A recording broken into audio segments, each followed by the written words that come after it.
pick up where Rob left off, because there's many more stories that we'll touch on. But yeah, 94 years, 8 months, and 20 days, and she lived healthy, happy, and independent life for 94 and a half years.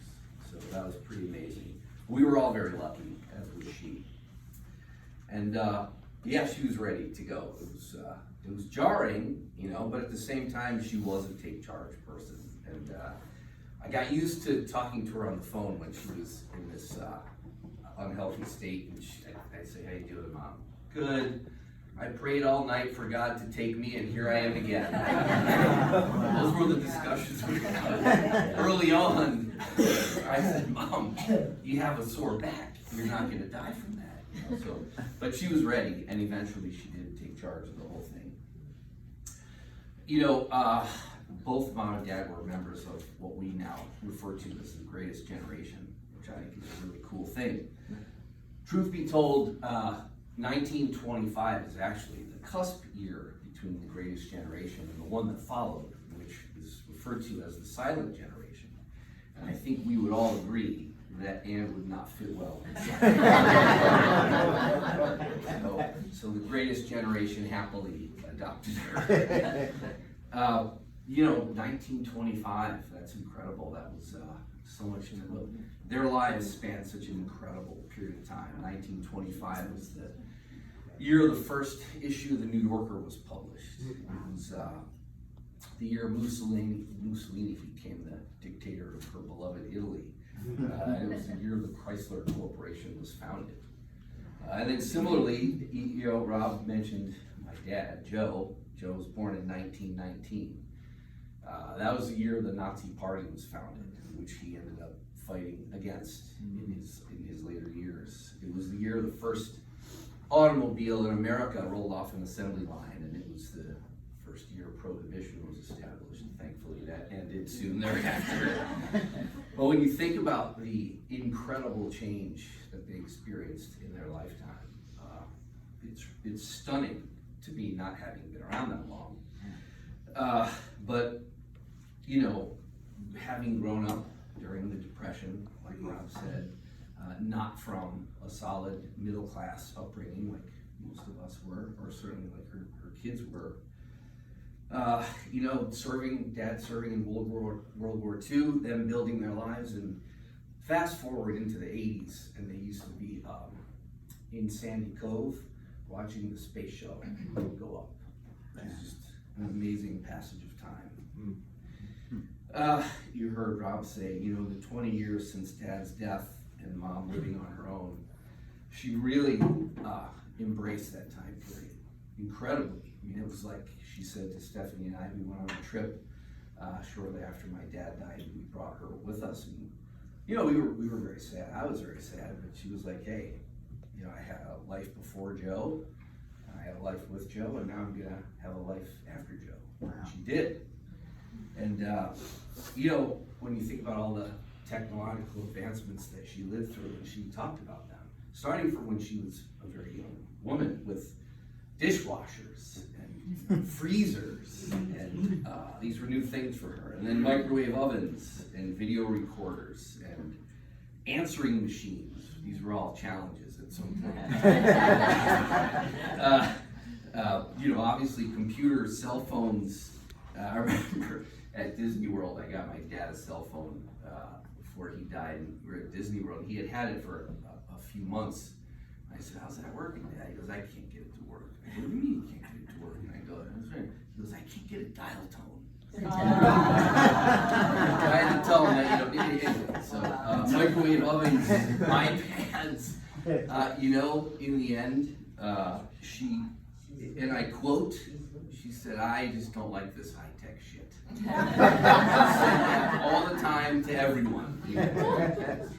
But she got it. She always got it. She figured it out. She did all of it, all the way until we were having family Zoom calls during the pandemic, and we got her on a few of those family Zoom calls. Thank God we did, but it was amazing. Frustrating, but amazing. Yeah, you heard Rob talk about it. To say that she came from humble beginnings would be an understatement. You know, her and Mom and the infamous Dentini sisters, you know, they found their way as best they could, in a manner that really speaks volumes for, you know, the kind of people that they were. I love the church raffle or lottery story. It's really amazing. It's one of my favorite stories. Bought lingerie, a fur coat, and finally had a down payment on a family home for them, which is unbelievable. You know, these challenges forged her personality, and she was incredibly caring. She was, as Rob described, relentlessly hospitable. Like, that was kind of a hallmark of hers. You know, all of our friends remember her that way. When I think about her, you know, I think about her toughness and grit. She could get through anything. And, you know, we don't, as young people, endeavor to emulate our parents. Maybe not until later, but, you know, if I could be as tough as her, I would be pretty happy. And for as long, right?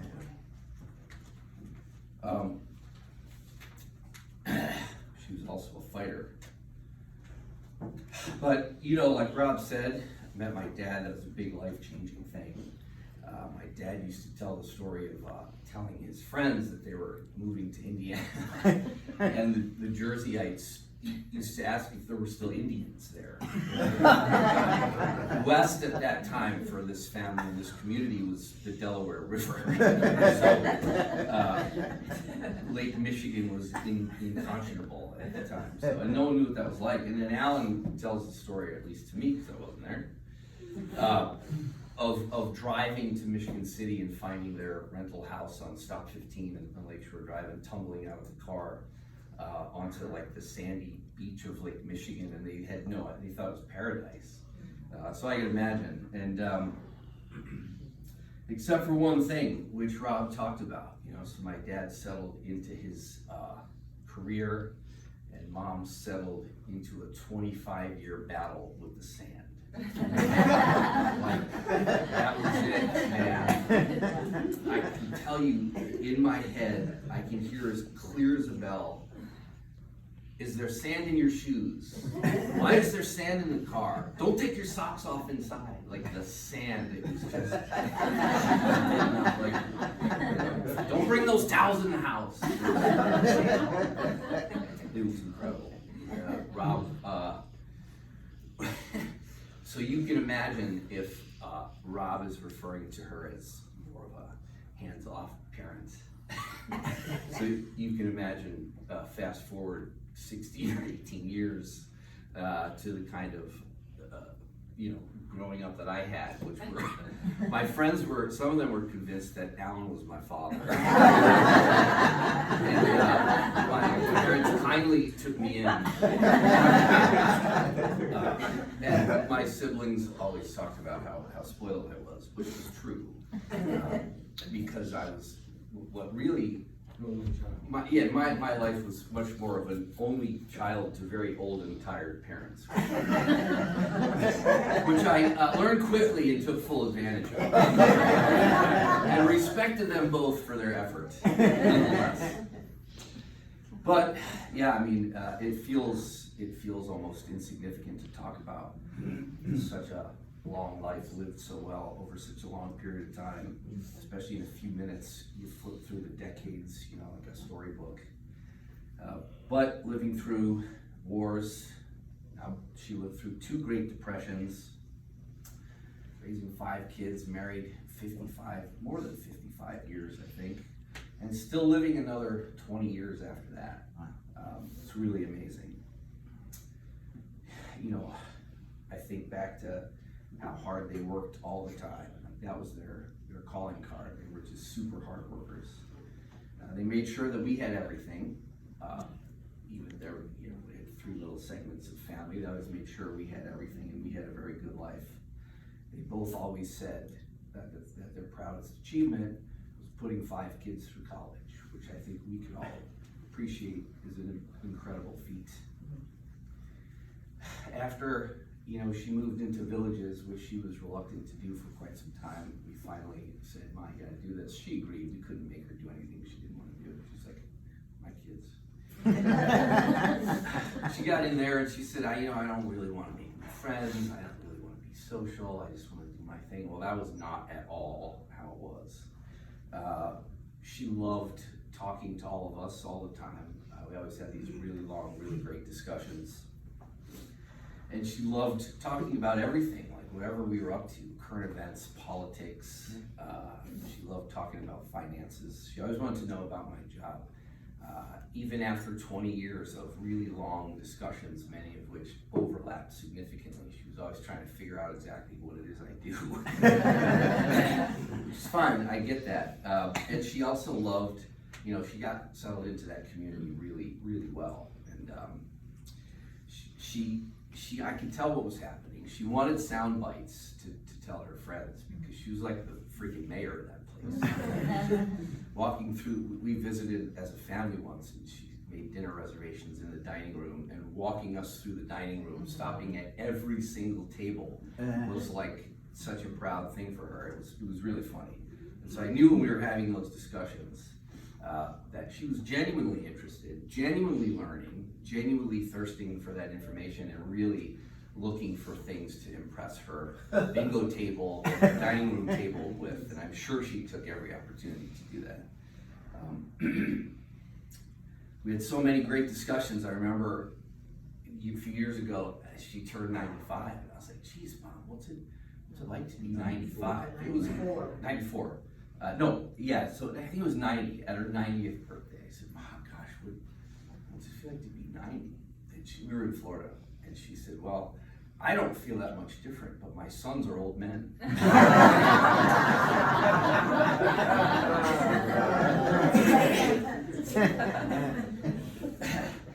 So we had all these great discussions, and they would last long on weekend mornings, and I'd say, I was getting ready to wrap up discussion, and I'd say, "All right, Mom, take care, love you." And she'd say, "Love you too, Tom."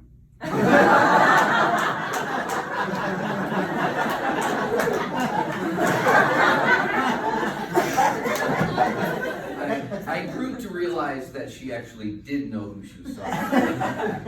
At some point, the names were just an annoying detail. But her life was a testament to hard work and toughness, a deep sense of hospitality and faith, and devotion to her family. So I'm glad we could do this. They say that life should be measured by its breadth, and its length, and she had both.